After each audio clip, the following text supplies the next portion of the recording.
Welcome to the StoryFest 2024 Keynote Conversation at the Westport Library. Supported by Verso Studios.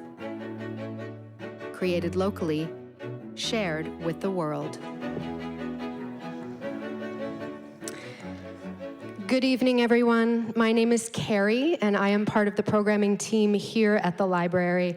And on behalf of our entire staff, I'd like to officially welcome you to StoryFest 2024.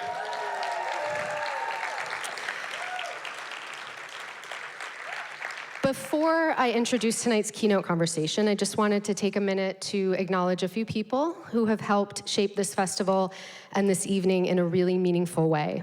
Thank you to Jesse Frieden, our photographer in residence, who's over there in the wings. He brought his exhibit, Are You Okay?, to Westport, coming down from Massachusetts. The exhibit amplifies stories from trans and gender nonconforming youth with supportive families from around the country. So hopefully many of you had the opportunity to walk through the exhibit and to meet Jesse. The exhibit will be on display throughout the weekend, and Jesse will be sharing a story at our storytelling evening tomorrow night. So please come back tomorrow, enjoy a full day of panel discussions with all our authors, and stay for some amazing storytelling in the evening. I'd also like to give a huge thank you to our sponsors for this weekend, Galia Guichon and Chris and Jim Cordial. Thank you. As well as to our community partner for tonight, over there in the wings too, Triangle Community Center, who do amazing work supporting the LGBTQIA+ community in Fairfield County. Thank you to Kim and Cadence for tabling with us this evening from TCC. We love TCC. So tonight, we are here to celebrate the release of Frighten the Horses, the debut memoir from our very own Fairfield County writer, Oliver Radclyffe. Oliver's previous work has appeared in the New York Times and Electric Literature, and last year he published Adult Human Male with Unbound Edition Press, a beautiful monograph filled with his signature British wit, exploring the trans experience under the cisgender gaze. Oliver is joined in conversation tonight by the editor of his memoir, the incomparable writer, educator, and cultural critic, Roxane Gay.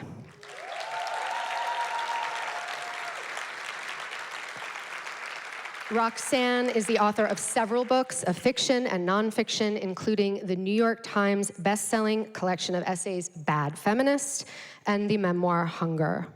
A contributing opinion writer to the New York Times, she has also written for Time, The Guardian, McSweeney's, the Los Angeles Times, and The Nation, just to name a few.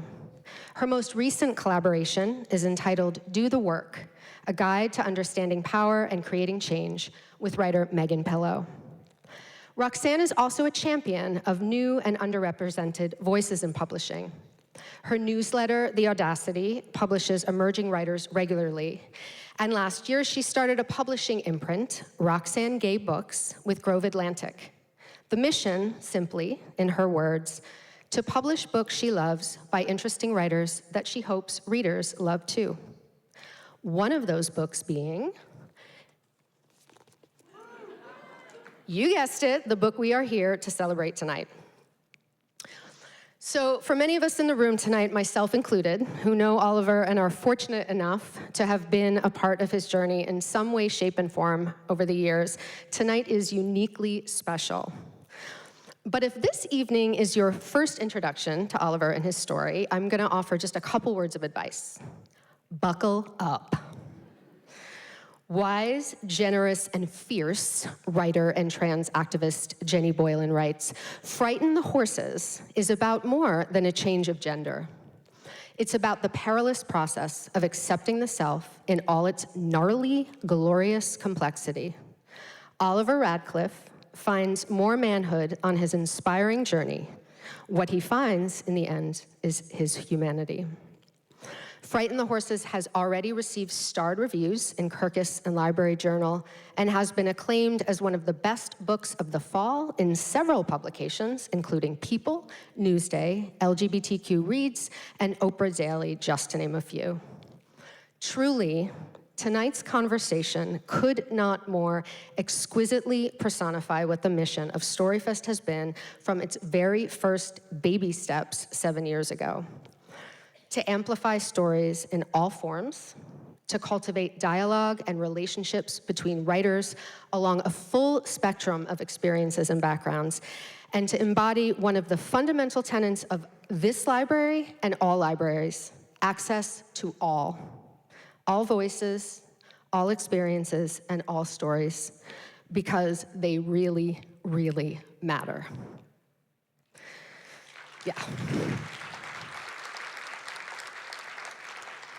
In her book list starred review of Frighten the Horses, Annie Bostrom writes, "There's great power in Radclyffe's vulnerable and generous portrayal of his trans experience, throughout which there are more dimmer switch dawnings than flashes of light, and readers will be grateful for it.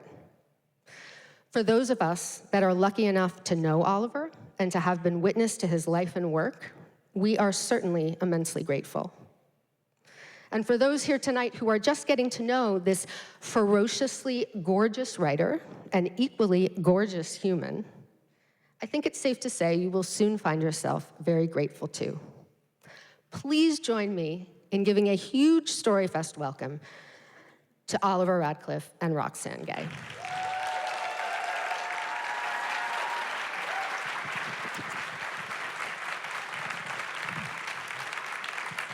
Thank you so much, and hello, Westport.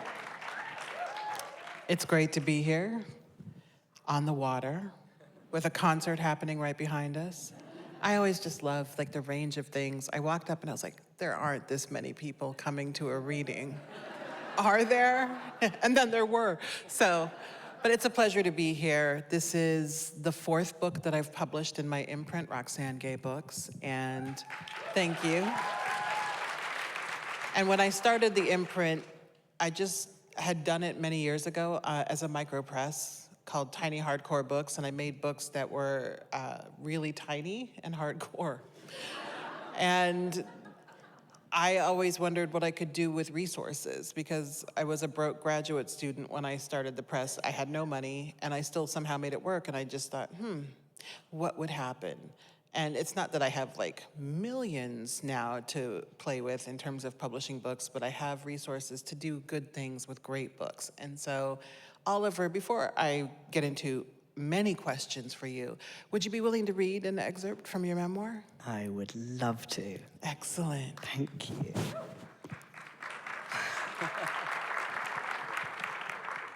Okay, I'm gonna jump through some sections here because there's a particular section I want to read that's a little bit too long, so I'm gonna skip some bits.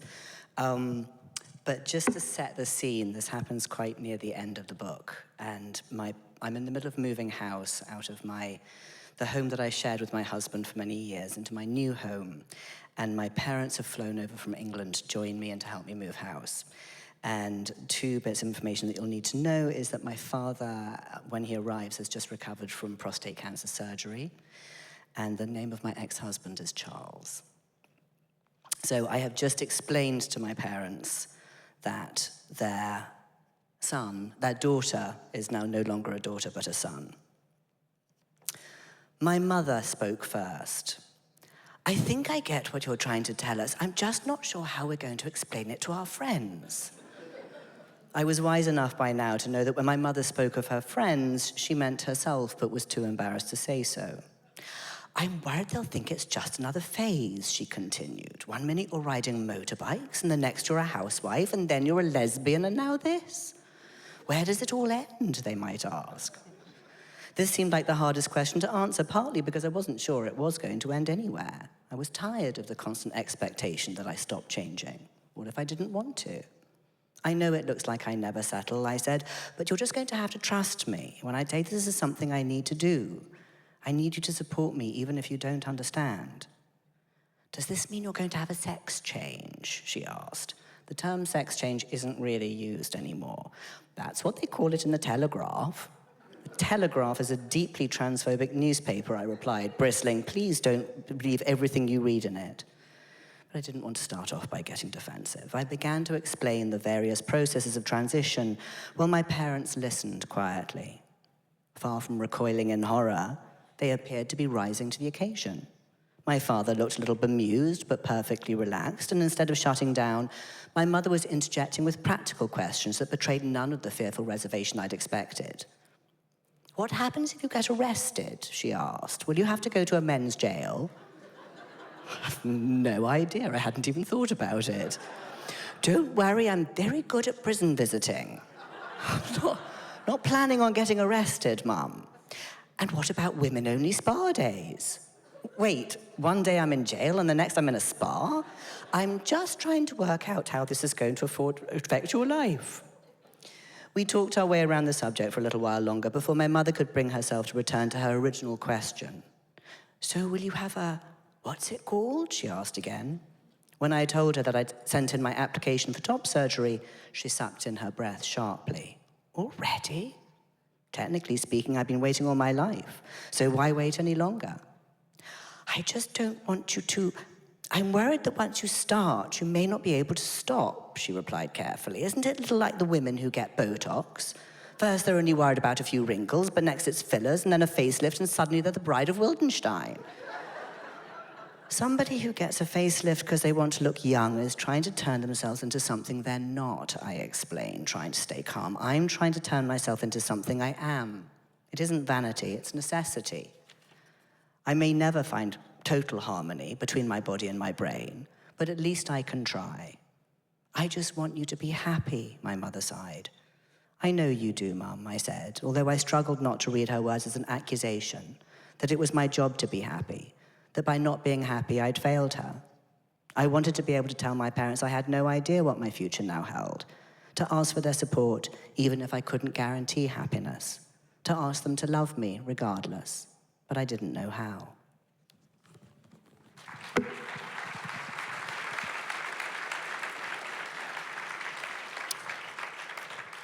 One of the things that first struck me when I read your manuscript was the way that you balanced humor and saying really profound truths. So what is the place of humor for you when you're writing? Well, it's kind of in the DNA if you're English, because it's what we use to cover up any negative emotion, whether it's fear or panic or denial. And when I first started writing it, there was more humor than vulnerability. And so the early drafts were kind of shallow because I was trying so hard to be light and to be funny and to be engaging that it kind of didn't land. And so during the course of the revisions, I had to figure out how to bring in the humor when it was necessary, when it was helpful in this particular instance, to illustrate the kind of thinking that we have, that we fall into very quickly, with a level of vulnerability that really showed that sometimes the things that are funny are also incredibly painful and incredibly hurtful as well. This could have come off as a very dark type of memoir, because oftentimes when we read transition memoirs, there's a lot of pain there. And there's certainly pain here. But you tell a really unique transition story in that you are a parent, you were married to a man, which, congratulations. Thank you. You really are one of God's soldiers. And you still found joy in all of the storytelling. And so how do you balance difficult truths and joy to tell a complete story? I think that a lot of, again, going back to the early drafts, there was a lot of the more angst-ridden stuff in that. And I edited it all out because it was unnecessary, because we have heard that story so many times before. And the reality of it is that however hard it was and however painful it was, it doesn't compare to what other trans people have had to go through. Because I was safe, I was loved, I was cared for. Yes, there were some losses and there was a lot of fear. But most of when I came out the other side and looked back at what I'd been through, most of what I felt was the joy and the relief and the stuff that had worked out for me. You know, the incredible friendships that I forged through this process, the relationships that I developed with my parents and with my children, and the fact that I was largely supported through this transition. So I didn't want it to be a story of pain and loss, although that had to be in there a little bit. I really wanted it to go out there as an alternative narrative to that, because I think so much of the way that trans people are portrayed in the media is all about pain and loss. And I think that paints a kind of depressing picture of what transition is. And actually, for the majority of people, transition is like a really fantastic thing to when you discover yourself and when you figure out how to come into yourself and when you figure out how to start to live in the world as somebody who feels comfortable in themselves and in their identity and their skin. It really is, it's fantastic. And finding the community that you find around that. You know, one of the things I try to do in a lot of my writing, especially when I'm writing about social issues, is to be clear about my subject position, where I come from, what my background is, so that people can hopefully understand why I have the beliefs that I do, why I have the opinions that I do, and so on. And you did that in your memoir quite well in terms of identifying the fact that you came from quite a lot of privilege, that you were financially comfortable, as some of us like to say. And I thought that was really important because in a lot of transition stories, and quite frankly, in a lot of queer stories, that level of privilege isn't there. And it certainly does ease the transition. And so how did privilege shape your transition and then, of course, influence how you wrote your transition? Well, it shaped my transition simply because everything is easiest to do if you have money. It is a really simple fact of it. I mean, even before I transitioned, when my ex-husband and I decided to separate, we were able to have a nesting arrangement because we were able to afford a house where we could live in the same house without barely seeing each other. And we were able to rent a separate apartment for me to use on weekends. And the slow pace at which we managed to do things was only possible because we had money. So we could do things slowly and not blow all our children and families' lives up all at once. I really leaned into writing about my privilege here because it does make an enormous difference once the actual transition started happening. Because to transition is to make yourself vulnerable, and it is for a lot of people to put yourself in danger. And that simply isn't the case for me. I live 20 minutes up the road. This area is incredibly safe, and it's incredibly welcoming, even if I am surrounded by people who don't necessarily understand what's going on, and this is a largely heterosexual area. You know, it by no means have I ever felt unsafe around here, and that's not true for everybody. And the story didn't really make sense. The fact that I transitioned so late was because I was so sheltered. And I grew up in this very, very small, elitist community in England where everybody was white, wealthy, and heterosexual. And that was why I was so ill-informed. The English class system is really weird, particularly once you move into any of the classes that have the word that are preceded by the word upper.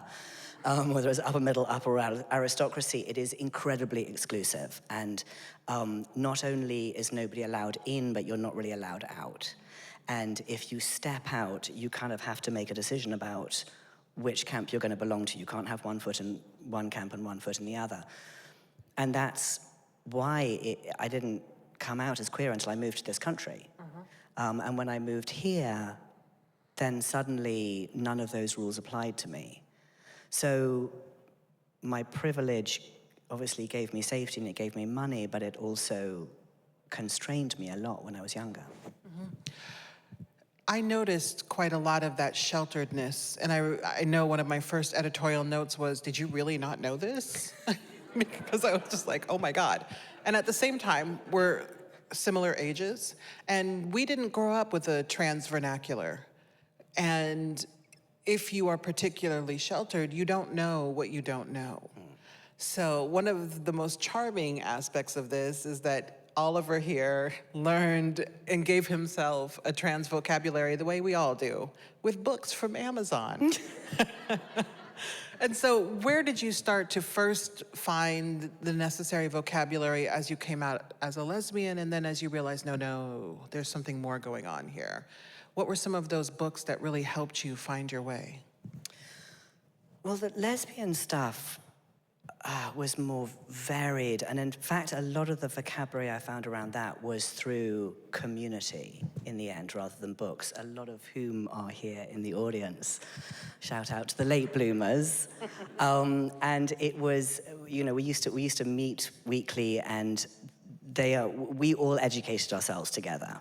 And it was in person, and we forged amazing friendships, and I would not have got through without them. The trans stuff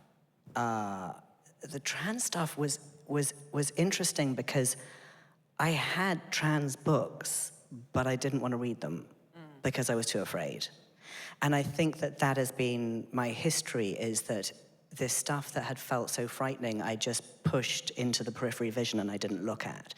So, you know, I was 40, I walked into a queer bookstore in New York, and I didn't know that the queer community had reclaimed the word queer. And that went in the book, and a lot of people don't believe it, but it is true. That was my level of naivety. But when I started reading the trans books, and first it was Leslie Feinberg's Stone Butch Blues, which is where we all start, I think, if we're trans. And then it was, you know, everybody from Judith Butler to Julia Serrano to Susan Stryker to Kate Bornstein. That discovery of that language was literally like, I felt like I'd been kidnapped at birth and been brought up speaking a language that was foreign to me.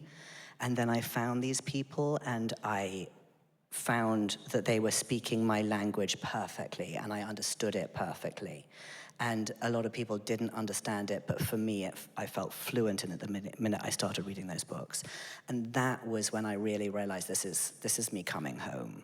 And that was a really extraordinary, and that's part of the joy, is discovering that this sort of crazy stuff that you've got in your head is not crazy because other people have been thinking about it and brilliant minds have been writing about it. And I think that's one of the most intoxicating things about both reading and writing, and knowing that maybe your work will be that lifeline for someone else. And you mentioned community a bit earlier, and there is this sense of community woven from the beginning of this memoir to the end, of all the hands that helped you along in terms of transition.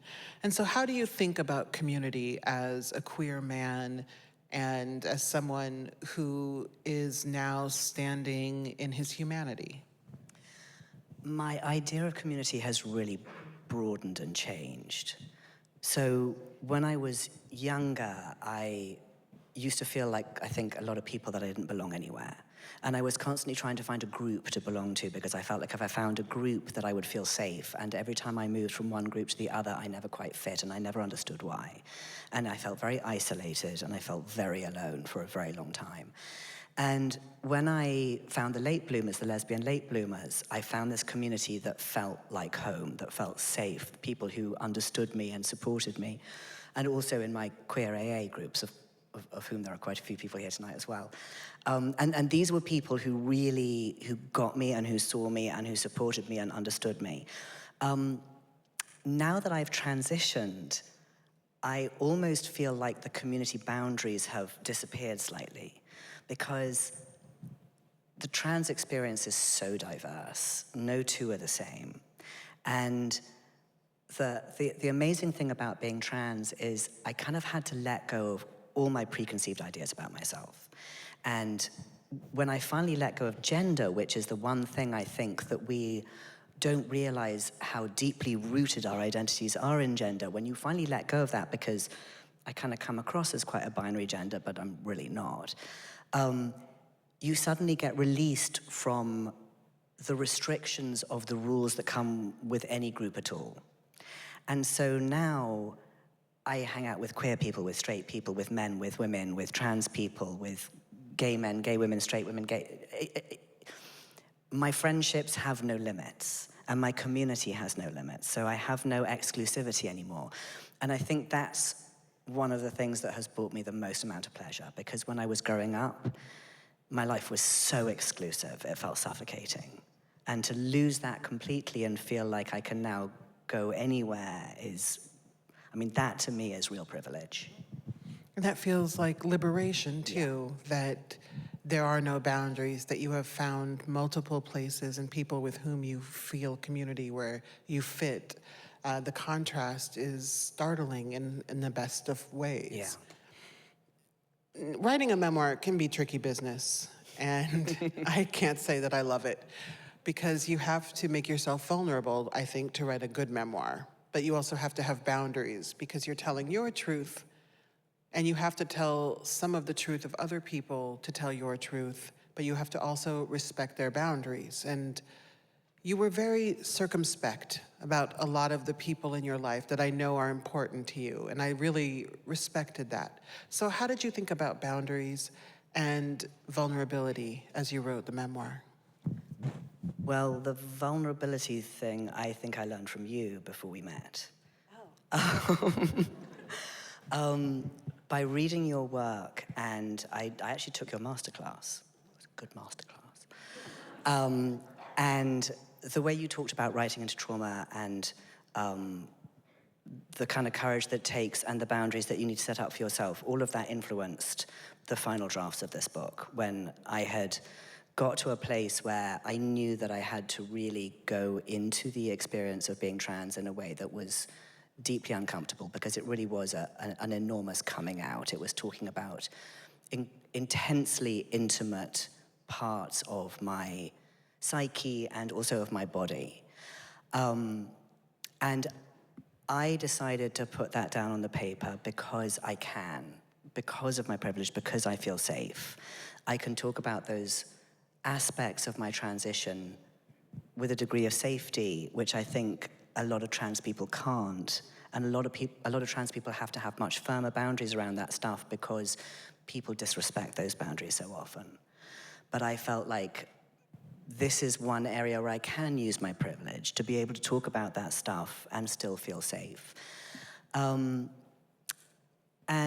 when it came to writing about other people, it was tough, and it was specifically tough writing about my children, because the one thing as a parent that you never want to do is label a child, because they're always changing.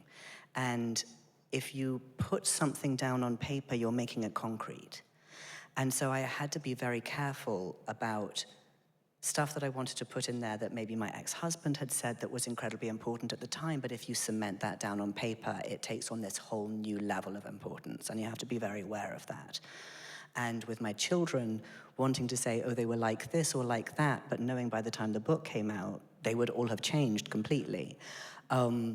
So I was a little vague about my children's personalities because I didn't want to do that, and I had to take out a lot of stuff that originally went in because it felt too strong to be kept in print permanently.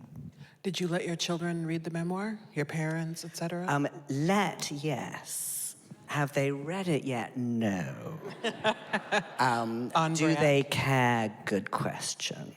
Possibly not. I mean, as one of them said, we lived through it. Do we really need to read about it?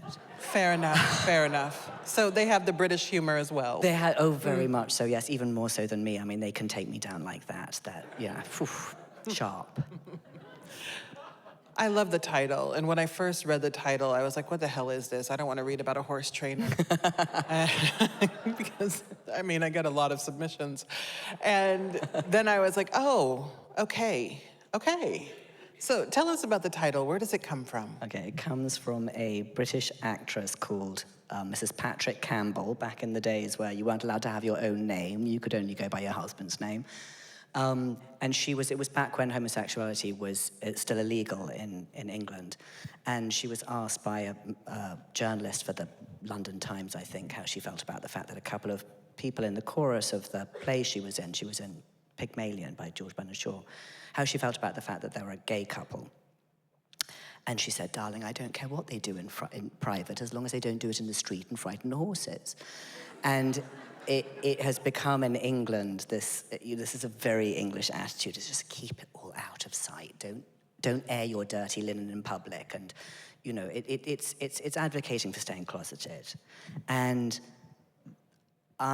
so much of that seeped into my bloodstream when I was growing up, which was just, my mother adores the late Queen precisely because she says, you never know what she's thinking.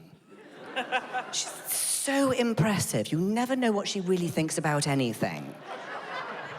And I'm like, yeah, this is going to be fun, Mum. I've met his mother. Yeah. I have met his mother, and that is accurate. Like, you do a great impression. Bless her cotton socks. But I will say, I must tell you this story about my mother and my father and reading the memoir, because there's some stuff in this memoir. And I thought I better send Mum and Dad a copy before it comes out, because they're going to need to get prepared, and we're going to need to have whatever conversations we need to have. And I don't know if there are any children in the room, but I won't go into what stuff there is, but there's some stuff. And so I called up my dad and I said, look, what I'm going to do is I'm going to put a Post-it on the front of the book with the page numbers where there's sex, so you can skip those pages. So I put a Post-it saying sex and then the page numbers. And I sent it to him back in England, and a couple of days later I got an email from him saying, okay, darling, well, I've read all the sex pages and I'm fine with that, so now I'm going to start the book. But it gets better, because my dad took the Post-it off the front of the book and he put it inside the back flap for reasons that we still don't understand. Gave it to my mother, who read it, who then gave it to my brother, who left it on his kitchen table, and one of his children came and picked it up and said, what's this? And my brother said, oh, it's Oliver's book. Granny sent it to us. And the kid opened it up and said, why has Granny earmarked all the pages with sex in? On a Post-it note on the back. So we never enlightened them, because I thought that story was too good to go in family history, that Granny Ash is marking the sex pages. Oh my God, that's the best story. And you do oftentimes have to prepare your parents when you're going to publish some writing. When I published Hunger, I was just like, you don't need to read it. And they never listen to me when I tell them not to read things. But I will say they listened this time. I just said, you can go to church, like nothing is gonna happen, no one's gonna be judging you, and they've been to book events, they came to the launch, they know what's in the book. They don't need to read about my sex life in any way, shape, or form. It's like, you don't want to. I don't want to, so just like, no. Now, this memoir took about 10 years from beginning to where it is now. I don't know that a book ever truly ends. But what is your writing process, and how did you find the persistence to stay with it until it became the book you wanted it to most be? My writing process is that I write for 4 hours every morning when the kids are at school. And again, this goes back to privilege. I could do that because I didn't have to work, because my ex-husband is extremely generous in supporting the children. So I had that 4 hours a day that I could write. And I have no formal education in writing whatsoever. So, I would say the first 5 years was like my private MFA at home, which was just reading and writing awful trite, which will never see the light of day. And the persistence came because at some point during that process, I stopped writing for an outcome and started writing just because the experience of writing to me is like meditation. It's like euphoria. It is disappearing. It is the excitement of knowing what I want to say and trying to figure out a way to say it, and then making that one sentence or one paragraph work. That became my kind of crack, I guess, in a way. Yeah. And so the perseverance was really based around, I just wanted to get the best book. I wanted this to be what I wanted it to be, and I wasn't going to stop until it was.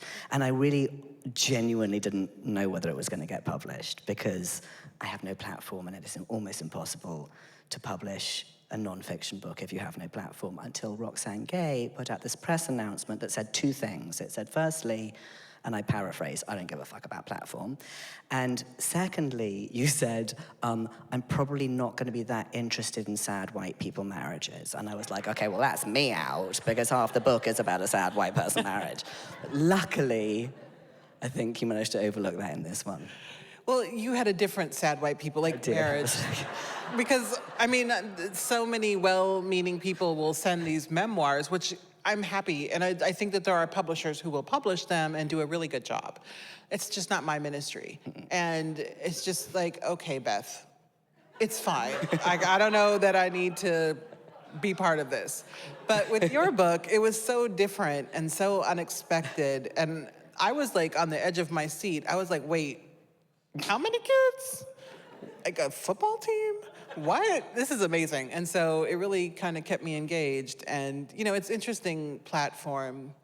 You hear that sometimes, but the reality is that good books, I mean, it's hard to sell books, but good books will find good readers. And there's no transition from Twitter, like for example, to book sales at all. You can post a book on Twitter and 0 people will buy it. So I decided early on when I was gonna have my own imprint, like, I'm gonna have to find a different metric. Now, the book is out in the world, which can be both euphoric and horrifying. So what is it like having the book out in the world, and do you read your own reviews? Yes. We all do. I don't believe a single writer who's like, oh, I don't read my reviews. Everybody said don't go on Goodreads. I'm like, no, I'm not You going went on on Goodreads. Goodreads? I went on Goodreads. No, but here's what's really good is that I went on Goodreads 2 months before the book came out, and I swear to God, I was only going to check that they changed the color of the cover. And there was a review up there, and the book wasn't even out yet. So this person, I don't know what, they had invented a review. And it said that my dialogue was clunky and my language was boring and all the stuff. And I couldn't sleep that night. And, you know, they couldn't possibly have read the book, partly because my dialogue's fucking brilliant anyway. So, I said to my friends, okay, I've learned my lesson. I'm definitely not going on Goodreads again. I have, like, broken that promise so many times in the intervening weeks. Man. But it's fine. It's fine. I've got the good thing about having 4 children is I have pretty thick skin at this point. That's true. That is true. It's funny because when you hear I hate you that many times because they're all teenagers, it's like, yeah, I didn't think about that. I think that's what I haven't done yet is cook up some babies to... Yeah. Teenagers specifically, I would say. Yeah, no. Just adopt a few, it'll be fine. You Good can idea. have mine. Good idea. Yes, they seem delightful. 2 of them are here. They could just go home with you tonight. I think we have plenty of room. It's on the 3rd floor. Sorry, but other than that, you're welcome. Great. We have 2 cats and a dog. But I learned early on, don't go on Goodreads. On Goodreads, I just go and I give my books a 5-star review. Because if I won't, who will? Thank you for that. And what's funny is that people are reviewing books that I haven't finished yet. And so I'm like, ooh, tell me about what's gonna happen, because I sure don't know. How do you then decide, okay, what am I gonna do next? You have this book in the world, and of course you're gonna be touring and talking about this book for hopefully quite some time, but you always, I think, as a writer, wonder what's next or have some other creative idea. So what's on the docket for you? Well, I have about 80 pages of notes for the next book, which is a novel. Oh, good. I know, I'm excited. I have not started drafting it yet. It's all ideas. I've got the characters, I've got the premise, but I don't have the narrative because writing memoir, I kind of already knew what had happened at the end before I started writing. You know, it was all there. I couldn't really deviate from that. And I'm kind of interested to see what happens if I start with 3 characters and a premise, and then just see where that goes, because I haven't written that way before. So that's going to be really fun. And also, I'm really excited about being able to make shit up, because There were a few times when I was writing this, I was like, wouldn't it be fun if? But, you know, it's not fiction, so I couldn't go there. So that's going to be quite fun to be able to do that. Okay, what if this character just did this, like, really outrageous thing? Yeah. Yeah, it's one of the many pleasures of fiction. It's just like, yes, I get to make it all up. That's why with like all of this AI stuff, I'm like, well, you don't need to do all that because you can just make it all up. It's all, like, you're the AI, but real. Anyway. Oh, thanks. I mean, I don't want to get started, but I will get started. I have so many thoughts. But I have a question before I open it up to the audience that I'd love to ask all creative people, which is, what do you like most about your writing and how you do it? What do I like about the writing itself or the writing act? Either. You can take it any way you want. I cannot say what I like about my writing because that would be weird. No, you have to. That's the Really? whole point. Because, well, I'll tell you why I asked the question. Okay. As writers, we tend to be self-deprecating and tend to have generally low self-esteem. And so we're always sort of insulting ourselves and minimizing the work, but it's actually really, I mean, it's not coal mining, but it is challenging to write a book and to stick with it. And so I always want to know, like, what do you think you do well? Okay, well, so somebody, and I can't remember who, which is annoying, said to me, or I read somebody who said, do you know lots of big words? Yes, good, don't use them. And honestly, I think that was the best piece of advice I ever had, because you know, when I started off, it was all purple prose, and I was trying to be writerly and clever, and I wanted to be, you know, because I love reading, and my children are incredibly advanced readers, and I wanted to be able to write like the great people. And then I realized I don't write like the great people, that's just not how I write. And so I love the fact that I write in a way that's engaging. And I like the fact that my writing is easy to read. It's storytelling, and there's nothing, I hope there's nothing pretentious about it, and it's not, you know, it's not going to win wild literary awards, but it's hopefully going to keep the well, okay, maybe it will. Like, But it's hopefully going to... hope so.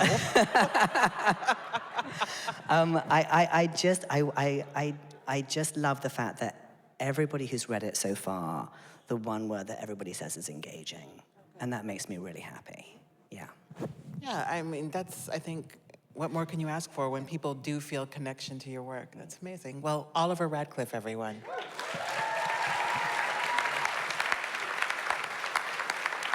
And so we are happy to entertain your questions. I believe there's a microphone over there in front of a step and repeat, which is new for me, but that's amazing. Let's do it. We're going to take your picture. If anyone has any questions, please come to the microphone. We are recording this, and if you don't come to the microphone, we won't be able to hear you.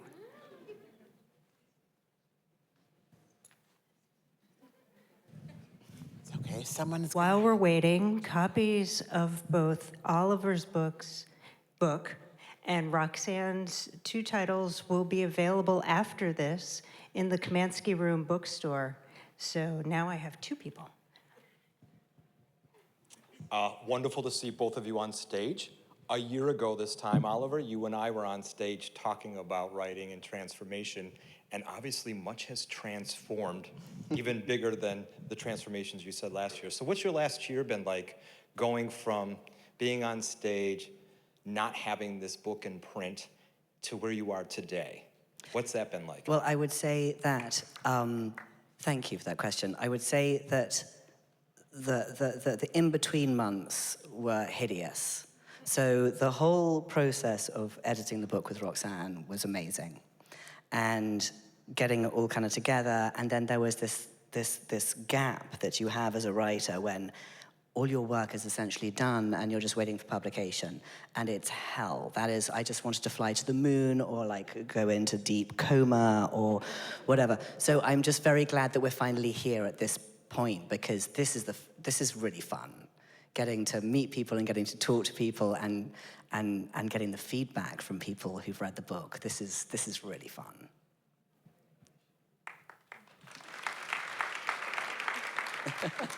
Hi. Hi. I was just wondering if you could speak to the moment when you decided that your story was worth writing down, because it seems as though you didn't consider yourself a writer for some time. It seems like it's been, a new process for you. You speak about your whole experience, which is wonderful. But just like, how did you get to that point when you were like, I'm gonna write this book? Actually, relatively early on, because I was always a wannabe writer. I just didn't have the courage. I very much had that kind of, who am I to think that I could do this kind of attitude. But I had always written, it had never occurred to me that I might write something worth publishing. And soon after I came out, when I started looking for books when I was still identifying as a lesbian, and I was looking for books, memoirs or nonfiction that wasn't self-help, written by somebody in my position, I couldn't find any, because all the stuff that was out at that time was self-help, and I'm not a big self-help fan. It's just not my genre. So pretty early on, I was like, then I should write this, because that's what they always say, is write what you want to read. But it was really only when I started transitioning that I thought, okay, this actually could be not important, but really useful to people.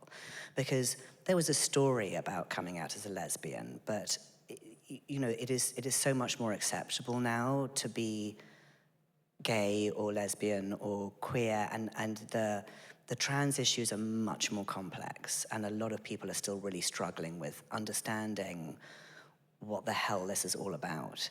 And because I was brought up in this kind of environment, I had a very sharp sense of the questions that people were asking, people who really genuinely wanted to understand and wanted to learn. And I knew that I could answer those in the body of the story. So rather than proselytizing or writing a sort of political polemic, I could just, all those questions that everybody was asking were questions that I myself had asked of myself. And so I could put them into the body of this story and therefore explain it to people in story form. Thank you.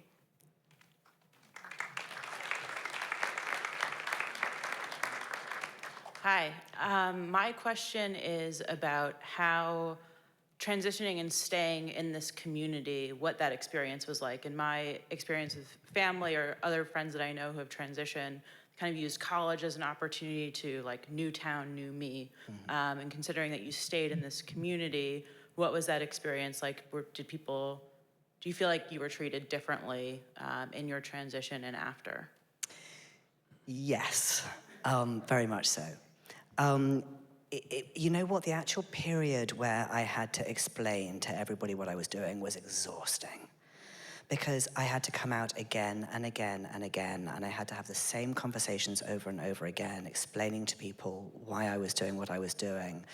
And it got very repetitive and very exhausting, but it was unavoidable. I had to do it.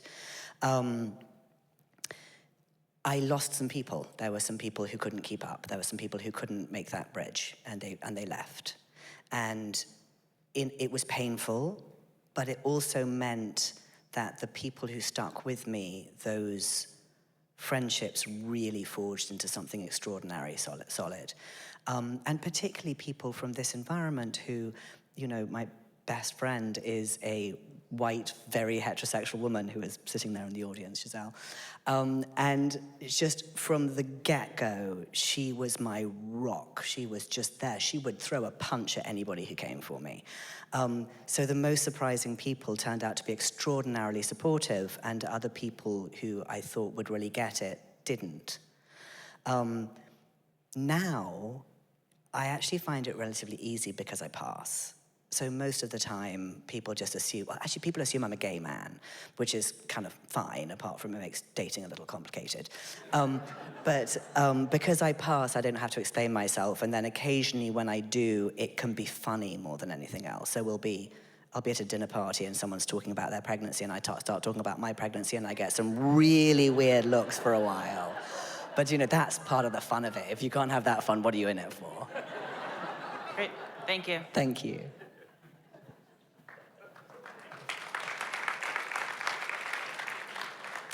Hey, Oliver. Hey, baby.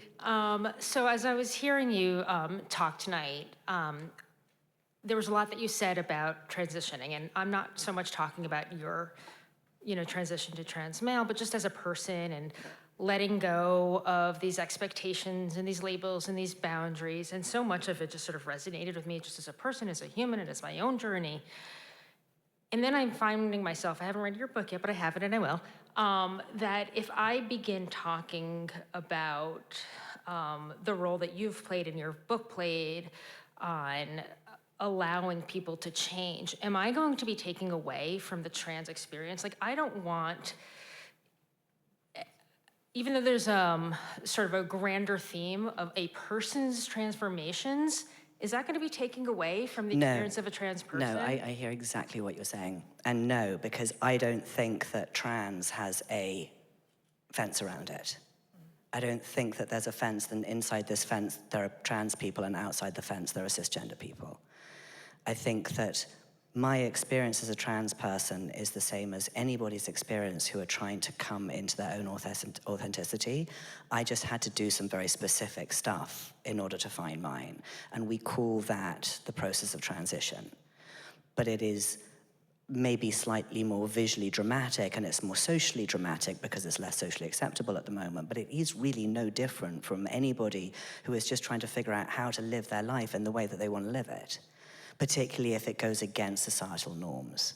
So no, I mean, that was one of the reasons I wrote the book the way that I did, is because, the expression universal interest is a marketing expression, but you don't have to be trans to relate to this journey. You could be somebody who is trying to find a new career, or trying to get out of a marriage, or, any one of these many different things that we often find ourselves needing to do in order to change our lives completely to be who we are. Thank you.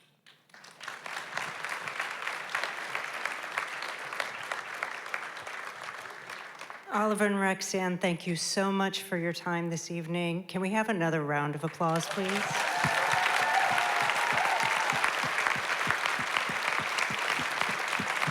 I think we have one more question here.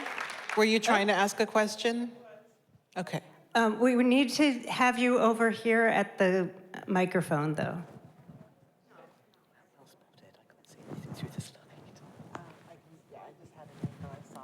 Thank you.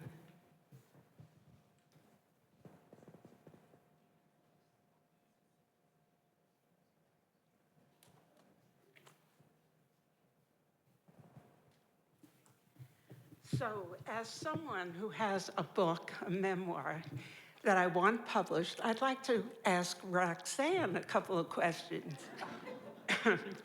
How extensive were your changes? For Oliver? For all of us. The core of the book was already where it needed to be. I am, though, a very hands-on editor. So the thing is, all of my editorial suggestions are that. I do believe that editing is a conversation. I do believe that he knows his book best. And I'm just bringing a different perspective to it. And of course, I have little quirks, like don't start a paragraph with a question, don't start a book with dialogue. I mean, little things, but don't do them. And,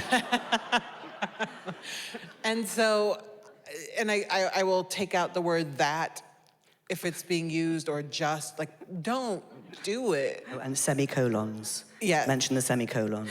Thank you.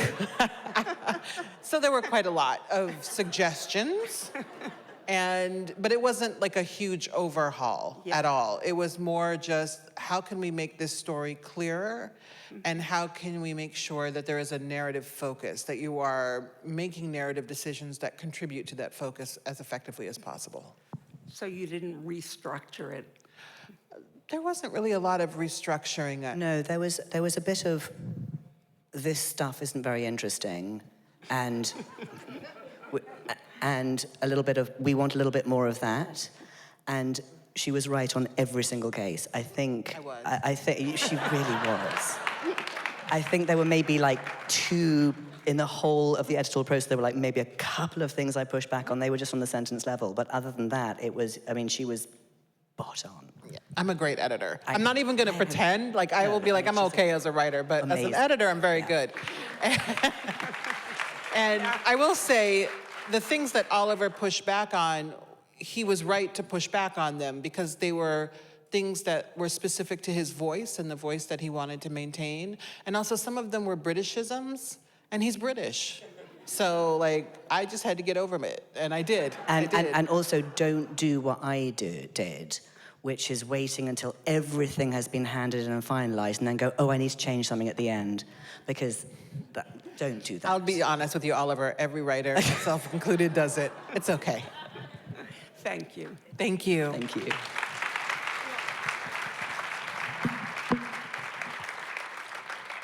So I'm going to say thank you both again. And for those of you in the audience with Oliver's books, we will be obviously having a book signing for this book.